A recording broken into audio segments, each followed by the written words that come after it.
예수님이 이 땅에 태어나신 날을 성탄절이라고 합니다. 인류 역사상 최대의 사건이라 할 수 있습니다. 하나님이 이 땅에 오셨다, 사람의 몸을 입어서 이 땅에 오셨다 해서요, 이룰 성의 육신, 성육신, 영어로 이제 인카네이션이라는 말을 합니다. 이것이 어떻게 보면은 신비고요, 이것이 우리가 이해되지 않는 기적의 사건입니다.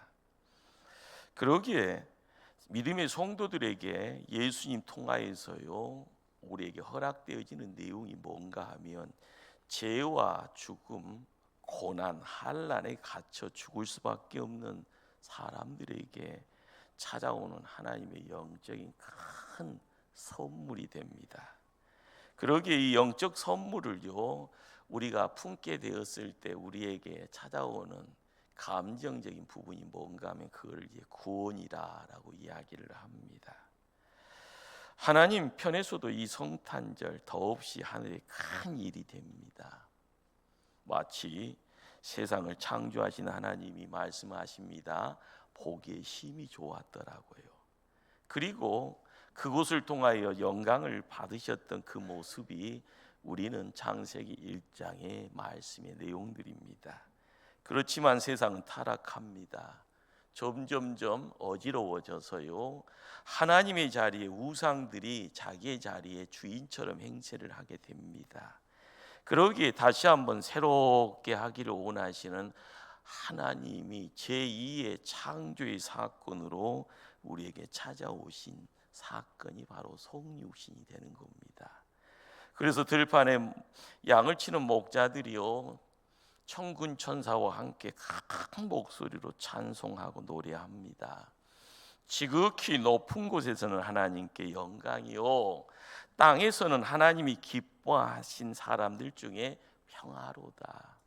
우리는 이 찬송의 가사가요, 우리에게 들어올 때 그게 영광이라는 단어, 평화라는 이 단어가 우리에게는요, 마음에 새겨져야 될 하나님의 큰 흔적이 되어질 겁니다. 이 영광과 이 평화, 놀라운 하나님의 선물이 되어질 때마다요, 우리가 알아가야 될 것은 그 이면에는 누군가의 엄청난 고통과 아픔이 숨겨져 있다라는 걸, 그걸 알아야 됩니다. 아기 예수님이 우리에게 오셔서 기쁨이 되어지고 즐거움이 되어지는 이런 복됨, 이 복됨 앞에요, 예수님을 이 땅 제약된 세상에 보내시는 하나님의 아버지의 아픔이 있습니다. 더불어서 우리와 성정이 똑같은 요셉이라는 한 남정네, 마리아는 한 여인의 가슴 저린 아픔, 그리고 뼈아픈 순종이 있습니다. 이 복됨의 대림의 절기 뒤에서 아파하고 눈물 흘리고 순종하는 사람들, 우리는 그들을 통하여 이 성탄이 우리에게 얼마나 위대한 축복인지를 새롭게 발견해야 됩니다. 오늘 본문은요, 하나님이 예수님이 이 땅에 보내실 때 동정녀 마리아를 통로로 도구로 사용하신다라는 그런 말씀이고요, 그것이 예수님 태어나기 700년 전에 선지자 이사야를 통해서 벌써 예언되었던 겁니다. 마리아, 그는 그 당시요 약혼한 청년 요셉이 있었습니다. 마리아와 요셉에게 있어서 그 가정에 예수님이 찾아오시는 것은 너무너무 감당하기 어려운 고통이고 아픔이 되는 사건입니다. 성탄절 되면 언제나 예수님을 낳은 육신의 어머니 마리아를 생각하게 됩니다. 이분이 누군가? 일본의 엔토스 사쿠라는 유명한 작가가 있습니다. 많은 책을 썼는데요, 거기에 성소 속의 여인들이라는 책의 앞부분에 유럽 사람들이 가지고 있는 세 가지 여성상을 이야기를 합니다. 첫 번째 유형은 여인의 청순함과 순결함과 함께 모성, 엄마의 어떤 모습을 상징하는 성모 마리아 형이고요, 두 번째 유형이 여성의 어두운 단면이라고 할 수가 있죠. 여자들이 지니는 악의 원형인 하직 이브형입니다. 세 번째 유형은 누구나 좋아하지요. 육체적인 미의 이상형인 비너스형이 있다라고 합니다. 중요한 것은 하나님의 아들이라고 해도 사람으로 나시기 위해서는요, 한 분의 어머니가 있어야 합니다. 그리고 이 어머니는 처녀야 하고요. 자발적인 헌신 없이는 그 일을 감당하기 어렵습니다. 자, 마리아에게 더불어서 요셉이라는 두 청춘 남녀가 눈에 불꽃 튀기는 사랑이라는 것을 만들어 가는데, 어느 날 천사 가브리엘이 찾아와서 마리아에게 이야기합니다. 은혜를 받은 자여 평안할지어다. 주께서 너와 함께 하시는도다. 이런 인사 받아보는 것도 처음이고요. 천사가 와서요 던져지는 더 뜻밖의 소리는요 기절초풍할 이야기였습니다. 마리아여 무서워하지 말라. 내가 하나님께 은혜를 입었느니라. 보라 내가 잉태하여 아들을 낳으리니 그 이름을 예수라 하라. 그가 큰 자가 되고 지극히 높으신 이의 아들이라 일컬어질 것이요 주 하나님께서 그 조상 다윗의 일을 그에게 주시리니 영원히 야곱의 집을 왕으로 다스릴 것이며 그 나라가 무궁하리라. 우리는 그냥 편안하게 듣고 있으니 그런가 보다 이런 생각이죠. 혼자, 그것도 천사와의 만남입니다. 이전에 만남의 기억이 있다고 하면 좋을 줄 모르지만 처음 만남의 기이한 어떤 영적인 어떤 현상 속의 가치입니다. 여인 마리아에게는 얼마나 두려웠을까요? 얼마나 떨렸을까요? 무슨 이야기입니까? 처녀인 마리아가 임신하여 아들을 낳을 것이다 라는 겁니다. 무슨 똥단지 같은 이야기입니까? 지극히 높으신 이의 아들이라고 이야기되어지는데 이것이 무슨 말인가 이해가 될 수 없죠. 하나님의 아들이다. 이 말은요 그 당대 이스라엘 사람들에게는 메시아라는 단어를 떠오르게 합니다. 메시아, 고난 속에 환난 속에 남의 나라의 핍박 가운데 그들은 끊임없이 부르짖었던 소리가 메시아입니다. 언제 오실까? 지극히 높으신 이 아들이고요 다윗의 위를 계승하는 가운데 이 분이 메시아가 되어져 영원토록 이 나라를 지켜나갈 때 이곳에 평화가 있을 것이라 라는 그런 이야기가 세월이 지나고 나서 깨닫게 되어지는 내용이지요. 그 당시 마리아에게는 도저히 이해가 안 되는 말씀인데요 천사는 지금 말하고 있습니다. 그런데 마리아가 천사에게 묻습니다. 나는 남자를 알지 못하니 어찌 이런 일이 있을 수 있습니까? 약혼한 요셉이 옆에 있었지만 잠자리를 같이 하지 않았다라는 겁니다. 처녀라는 말이죠. 그래서 성경은요 이런 여인을 동정녀라라고 이름 붙입니다. 이 세상의 모든 사람들은 알고 있는 것 뭡니까? 정자 남자가 결합해서요 부종 모혈을 통해서 태어나는 법인데 지금 천사는 자기에게 성령으로 아이가 임신될 것이다 라고 말씀합니다. 정말 기절초풍할 이야기입니다. 더불어서 가브리엘 천사는 계속적으로 세상에서 들려지지 않는 말을 계속적으로 이야기합니다. 누가복음 1장 37절의 말씀입니다. 성령이 내게 임하시고 지극히 높으신 이의 능력이 너를 덮으시리니 이러므로 나실 바 거룩한 일은 하나님의 아들이라 일컬어지리라. 그러면서요 도장을 확 찍어줍니다. 대저 하나님의 모든 말씀은 능하지 못하심이 없느니라. 지금 마리아에게 성령이 임하고요 하나님의 능력이 마리아에 의하여 임할 때 장차 하나님의 아들이라 불러질 아들이 태어난다라는 겁니다. 근데요 여기선 마리아의 반응이요 참 대단합니다. 우리에게는 신앙의 고백처럼 비춰지죠. 뭐라고 이야기했는가요?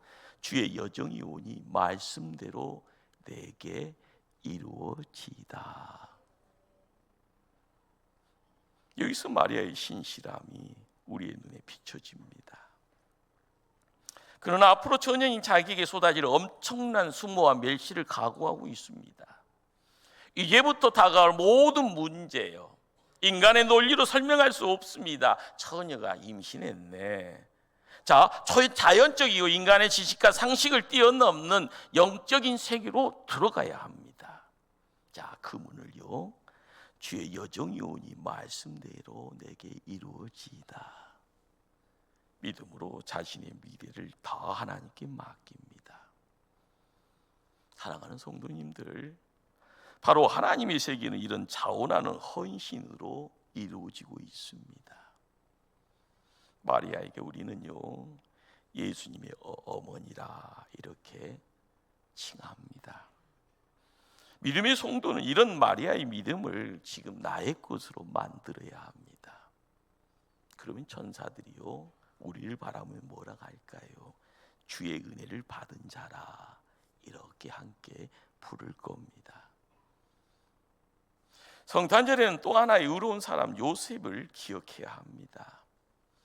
요셉의 신분은요, 다윗의 가문이었고요, 나사렛에서 살면서 목수의 직업 가지고 성실하게 살아갑니다.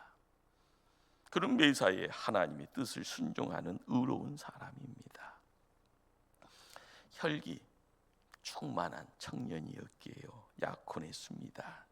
이제 결혼식만 하면 마리아와 함께 한 가정이 이루어서 함께 미래를 꿈꾸고 살 것을 상상할 것인데요, 그런데 약혼한 마리아의 배가 하루 다르게 불러옵니다. 자기는 알잖아요. 이것이 남자에게서는 진퇴양난의 그런 상황이 됩니다. 그런데 하나님 편에서는 예수님의 성육신의 탄생에는 의로운 사람 요셉의 필요가 절대적으로 필요합니다. 요셉은 의로운 사람이었고요, 사려 깊은 대처로 인하여 마리아는 사회적인 심판에서 보호를 받습니다. 시간이 지나고 조용히 마리아의 관계를 끊으면 그녀도 살고 자기도 남을 정죄할 이유가 없습니다. 참으로 요셉은요, 존경받아야 될 그런 사람입니다. 내심 마리아가 이렇게 되기까지는 남에게 다 말할 수 없는 안타까운 사정이 있을 것이라 이런 생각 갖고 있었을 겁니다. 그런데 어느 날 밤에 천사가 요셉에게 꿈에 나타납니다. 그리고 하나님의 소리를 전합니다. 다윗의 자손 요셉아, 내 아내 마리아 데려오기를 무서워하지 말라. 그에게 잉태된 자는 성령으로 된 것이라 아들을 낳으리니 이름을 예수라 하라. 이는 그가 자기 백성을 그들의 죄에서 구원할 자이심이라 하니라. 지금 마리아에게 통해서 태어날 아기의 이름이 예수다라고요 들려줍니다. 예수가 무슨 뜻이요? 여호와는 구원이시다. 이 말을 부르면은 그는 자기 백성을 자기들의 죄에서 구원할 사람이다라는 겁니다. 우리가 믿음 생활을 하면서요, 끊임없이 예수 이름 부르잖아요. 그런데 이 예수님을 통하여서 우리가 깨닫게 되어지는 것은 바로 예수님은 이스라엘의 왕이라, 만왕의 왕이라, 인류의 구세주라라고 말하고 계심에 우리가 그 자리를 비집고 들어가야만이 하나님의 복을 얻어가는 자가 됩니다. 요셉은 이제 마리아에게서 태어난 아이, 그 아이가 인류를 구원할 메시아이다. 이미 700년 전에 하나님이 이사야 선지자를 통해서 예언하신 그 말씀의 주인공이라.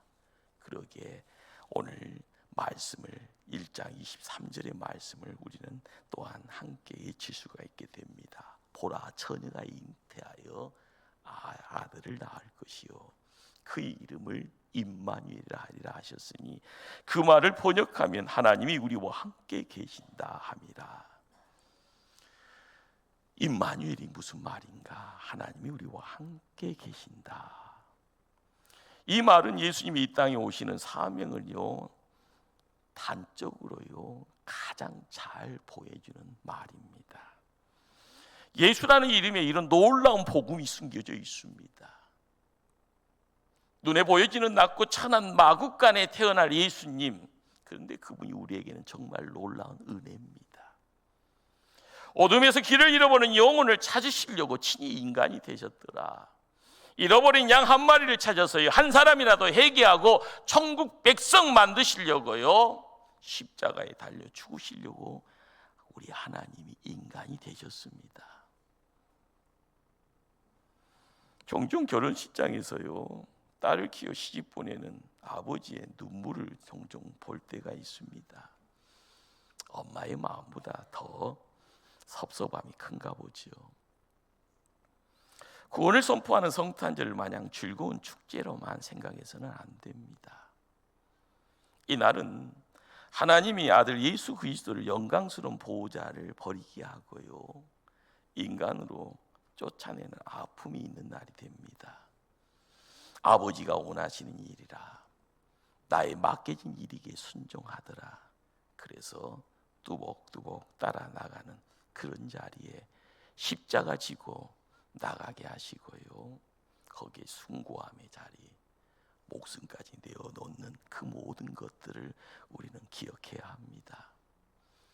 이런 놀라운 사랑이 있기까지 말없이 헌신한 요셉이 있었다라는 걸 우리는 꼭 기억해야 합니다. 하나님은 어떤 사람을 사용하십니까? 마리아와 같이요, 헌신하는 사람, 순종하는 사람, 자기 것을요 말없이 내어놓을 수 있는 사람, 요셉같이 의롭고요 성실하고 매사에 신중하고요, 가장 큰 것은 말씀에 순종하는 사람을 사용하십니다. 우리가 인간을 구원하신 위대한 역사, 그 역사 앞에요, 마리아가 있듯이요, 요셉이 있듯이요, 이 시대에 내가 있음을 고백하며 하나님 일에 쓰임받는 신령한 일꾼들이 다 되어지기를 주님 이름으로 축원합니다. 성탄절은 어떤 날입니까? 하나님께서 인간의 육신을 입으시는 성육신의 날입니다. 인간을 사랑하시기에 하나님께서 사랑하는 대상인 인간처럼 되시는, 그래서 인간이 되어지는 날이 바로 성탄절입니다. 이 세상에서 가장 위대한 사랑이 무엇이라고 생각합니까? 사랑하는 대상처럼 되는 겁니다. 상대방의 입장 처지 이해하고요, 그 입장대에서 행하는 사람, 진짜로 사랑이 많은 사람입니다. 성육신이라는 이 인카네이션이라는 이 놀라운 신비, 이 신비가 성도의 믿음 안에서는 어떻게 해요? 항상 누군가를 바라보면서 눈높이를 낮추는 겁니다. 눈높이를 낮출 줄 아는 사람은요, 정말 훌륭한 사람의 첫 발걸음을 띈 겁니다. 쉽지 않죠. 귀찮기도 하고요. 그러나 성육신의 사랑에는 수고와 땀이 필요합니다. 많은 사람들이 눈높이를 맞춰야 한다는 것은 알지만 그것이 말처럼 쉬운 일이 아닌 것을 또한 알잖아요. 수년 동안 해왔던 언어 생활을 어떻게 쉽게 바뀌겠습니까? 그래서 시간이 필요하고요, 노력이 필요하고, 특별히 사랑하는 마음이 더더욱 필요합니다. 교회 학교 교사들 해보시는 분들, 이 눈높이 낮춘다라는 것이요, 정말 어려운 일이라는 것을 압니다. 아이들 수준의 기도, 말씀, 행동하는 것은요, 성인을 대상으로 설교하는 것보다 더 어렵다고 하지요. 그러나 그처럼 눈높이를 맞출 줄 알아야만이 존경받고 훌륭한 사람 됩니다. 밤에 아이들에게 성경 이야기해 주면서요, 재우면서 아이들의 수준에 맞춰서요 축복 기도하는 여인들의 어머니의 모습들이 있습니다. 그 기도가요 아이에게는 감동이라, 시간이 지나면 그것이 하나님의 소리가 되어지고 하나님의 말씀으로 함께할 때 신앙의 대물림으로 성장하는 자녀가 있습니다. 그 다음에는요, 하나님이 책임져 주시는구나, 하나님이 동행하시는구나, 바로 이것을 알게 될 때 우리도 입술 열어서 같이 고백하는 것, 하나님 믿으면 하나님이 천대 만대까지 뭐 하시리라? 복 주시리라. 우리의 삶의 자리에 끊임없이 알아야 될 사실이고요, 이 진리입니다. 하나님이 인간의 수로 오신 것은 정말로 우리를 위하기 위해서 우리처럼 되어지는 그러한 사건입니다. 하나님이 인간에게 눈높이를 맞춰주는 그런 사건. 요셉은 마리아의 임신을 알고 밖으로 드러내지 않고 가만히요 끊고자 합니다. 배우자의 실수를 조용히 처리하는 태도고요, 헤어지더라도 상대의 파멸을 원치 않습니다. 그 당시는요, 까딱 잘못하면 돌 맞아 죽는 대형 사건이 이런 거예요. 요셉은 정말 마리아를 사랑했던 겁니다. 그러니 본문을 읽다 보면은요, 요셉의 침착하고 신중한 모습을 드러내는, 그리고 우리가 봐야 되는 것은요, 기도하는 모습을 우리가 봐야 됩니다. 그러기에 내 생각만으로 섣불리 단정하고 결정하지 마십시다. 하나님이 일을 하든 세상 일을 하든요, 한 번 더 기도하고 한 번 더 생각해야 되는 겁니다. 이해되지 않는 사건도요, 어떤 의미가 있을 것이라 라고 생각할 때요, 깊이를 더할 수 있는 거죠. 사랑하는 성도님들, 어떤 일에 대해서 너무 속단하지 마십시다. 내가 몇 년을 더 살았는데, 내가 세상에 얼마나 많은 일을 경험했는데, 인생사에 일어난 수많은 일 가운데 이해되는 것이 몇 개나 됩니까? 중요한 것은 내가 하는 것이 아니라 하나님이 마음껏 일을 처리할 수 있도록요, 기회를 드려야 됩니다. 그리고 하나님이 일하셨다라는 것, 이걸 우리가 깨달아야 됩니다. 하나님은 우리의 계획보다 더 놀라운 계획을요, 우리가 이해할 수 없는 방법으로 이루시기 때문에 그렇습니다. 그러기에 마리아에게도 주의 천사가 나타났고요, 요셉에게도 주의 천사가 나타나서 실상을 알려줍니다. 그리고 아들의 이름까지 또한 지어줍니다. 오늘 읽었던 본문 20절 21절 말씀입니다. 이 일을 생각할 때 주의 천사가 현몽하여 이르되 다윗의 자손 요셉아, 내 아내 마리아 데려오기를 무서워하지 말라. 그에게 잉태된 자는 성령으로 된 것이라. 아들을 낳으리니 이름을 예수라 하라. 이는 그가 자기 백성을 그들의 죄에서 구원할 자이심이라 하니라. 제가 서울에서요 부목사했던 그때에 서울대 이양재 교수가요, 크게 한 20년 전 이야기네요. 그분이 요 근래 책이 비타민 C가 보이면 건강이 보인다라는 이 책을 또한 쓰면서 비타민 C의 전도자가 되어서 지금도요, 이 나이가 한 70 가까이 되신 분이죠. 이양재 박사는 비타민 C 먹으면 감기에 걸리지도 않고 피곤하지도 않고 면역 기능이 활성화되고 고혈압, 당뇨, 동맥경화, 만성 피로를요 다 치료한다고 믿고 있습니다. 비타민 C가 좋대요. 통계에 의하면 뇌출로로 쓰러지는 사람들 대부분이요 비타민 C가 많은 과일, 야채 섭취가 어려운 2월, 3월에 쓰러진다고 합니다. 가짜 뉴스 아닙니다. 그러기에 비타민 C는 유해산소도 막아주고요, 먹으면 먹을수록요 장수에 좋다라고 이야기합니다. 그러기에 이양재 박사는요, 가까운 지인들이 비타민 C를 복용하고요, 노년의 치매, 고혈압으로 인한 실명, 뇌출로로 인한 반신불수도 이겨낸 그런 사례들까지요 우리에게 말해줍니다. 비타민 C가 좋습니다. 그런데 우리에게 무엇보다 더 좋은 비타민 C가 있다는 사실을 아십니까? 우리 영혼 살리고요 능력 주는 영적 비타민 C, 바로 그리스도예요. 우리 믿음의 성도는 예수 그리스도가 삶의 해답이라는 강한 확신 갖고 세상 살아가야 될 그런 존재입니다. 그 예수 그리스도가 바로 우리에게 사랑으로 찾아오신 성자 하나님이십니다. 그 하나님이 어떤 분인가요? 인생의 AS 센터의 소장님 되시고요, 천국 소지한 병원의 원장님 되시고요, 하나님 나라의 은행의 행장님 되십니다. 자식 모르는 부모가 없듯이요, 하나님이 나를요 나보다 더 잘 아시는 분입니다. 내가 무엇이 문제고 무엇 때문에 힘들어하고 뭐 어떻게 하면은 회복될 줄 압니다. 그러나 고장난 제품을 내가 웅크쥐고 있으면은요 폐차할 수밖에 없잖아요.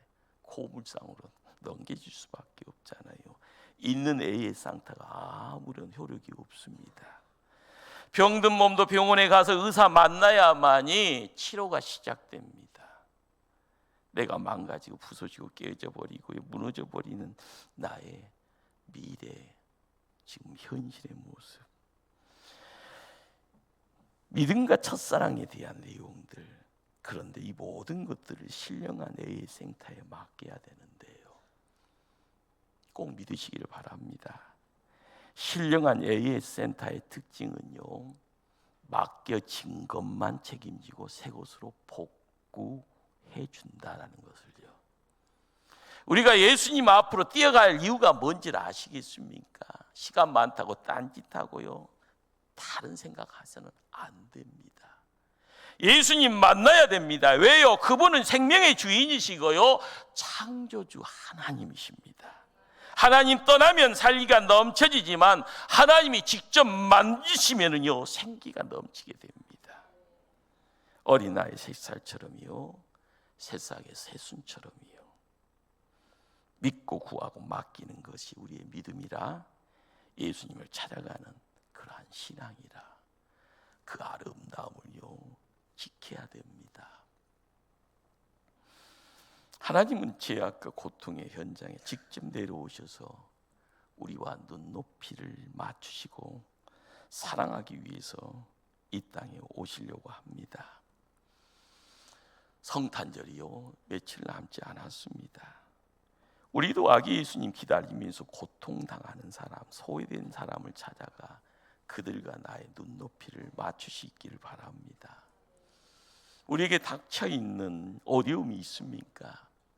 묵묵히 감당하려고 할 때마다 나에게 믿음의 확신을 주시고요, 길을 열어주시고요, 어려운 순간에도 구원의 역사를 베풀어 주실 분이 누굴까요?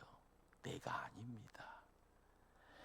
이러한 하나님의 은혜가 아기 예수님과의 만남을 기다리는 모든 성도들에게요 넘쳐나기를 간절히 주님 이름으로 축원합니다. 기도하십니다. 사랑의 하나님,